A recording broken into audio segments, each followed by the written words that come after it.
Hi hello నమస్తే friends, నేను మీ స్వాతి శ్రీనివాస్. ఈరోజు కోకోనట్ బర్ఫీ ఏ విధంగా తయారు చేయాలో తెలుసుకుందాం.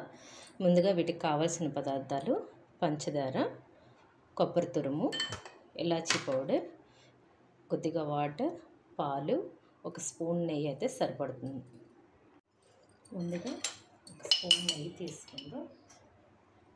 ఎక్కువ అవసరం లేదు, ఏమాత్రమే సరిపడుతుంది. వీటిలో మనం కొబ్బరి తురుము తీసి లైట్గా వేపుకుందాం. మా చిన్నప్పుడు మా మామ చేసేది చాలా టేస్ట్గా ఉండేది కోకోనట్ బర్ఫీ. సిమ్లో పెట్టి వేపుకోండి.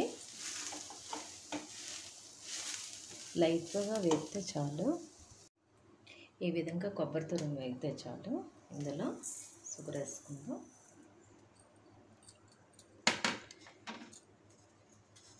ఇది చాలా తొందరగా అయిపోతుంది. ఇవన్నీ ఐటమ్స్, కొబ్బరి తురుము, పంచదార, ఇవన్నీ మన ఇంట్లో ఉంటాయి కనుక ఈజీగానే చేసుకోవచ్చు. సిమ్లో పెట్టండి, మధ్య మధ్యలో కలుపుతుండాలి. ఇందులో పాలు, కొద్దిగా వాటర్, ఇది ఇలా కలుపుతూ ఉండాలి. టేస్ట్ అయితే సూపర్గా ఉంటుంది. ఈ మధ్యన అన్నీ కొబ్బరి కూరకు సంబంధించే చేస్తున్నాను. మా తోటలో కొబ్బరికాయలు తీశారు ఉన్నాయి, మరెందుకని ఈ విధంగా చేస్తాను. ఇది ఇలా ఇంకొంచెం పాకం వచ్చేటంత వరకు కలుపుతూ ఉండాలి. చూడండి ఫ్రెండ్స్, కొబ్బరి తురుము ఈ విధంగా మనకి చూసారా, కొద్దిగా వాటర్ పాకం కూడా బాగానే వచ్చింది. ఇంకొద్దిగా రావాలి. ఈ టైంలోనే మనం ఇలాచీ పౌడర్ వేద్దాం.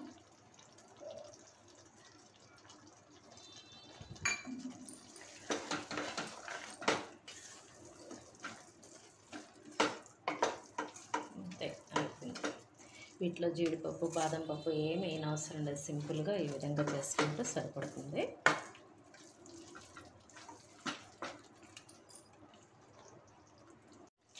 చూడండి, ఈ విధంగా తయారైపోతే సరిపడినట్లు. ఈ విధంగా అయితే చాలు. వాటర్ వేయలేదు కదా, ఈ విధంగా ఉంటే చాలు. ఈలోగా మనం ఒక ప్లేట్లో నెయ్యి వేసి, నెయ్యిని ఈ విధంగా ప్లేట్ మొత్తంకి ఇలా రాసుకోవాలి.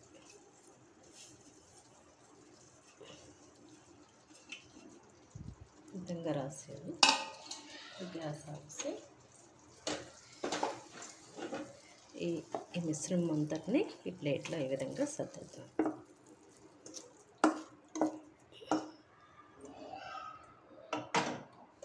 అంతే.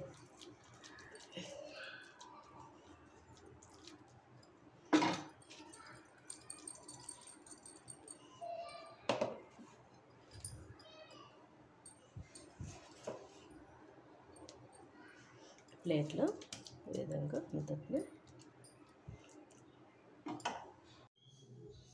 టేస్టీ కోకోనట్ బర్ఫీ రెడీ అండి. చాలా సింపుల్గా తయారైపోతుంది. చాలా తక్కువ పదార్థాలతో మనం తయారు చేసుకోవచ్చు. ఇవన్నీ కొబ్బరి కూర, పంచదార అన్నీ మన ఇంట్లో ఉంటాయి కనుక సింపుల్గానే తొందరగానే తయారైపోతుంది. ట్రై చేయండి. Thank you for watching. Please like, share, subscribe. Thank you.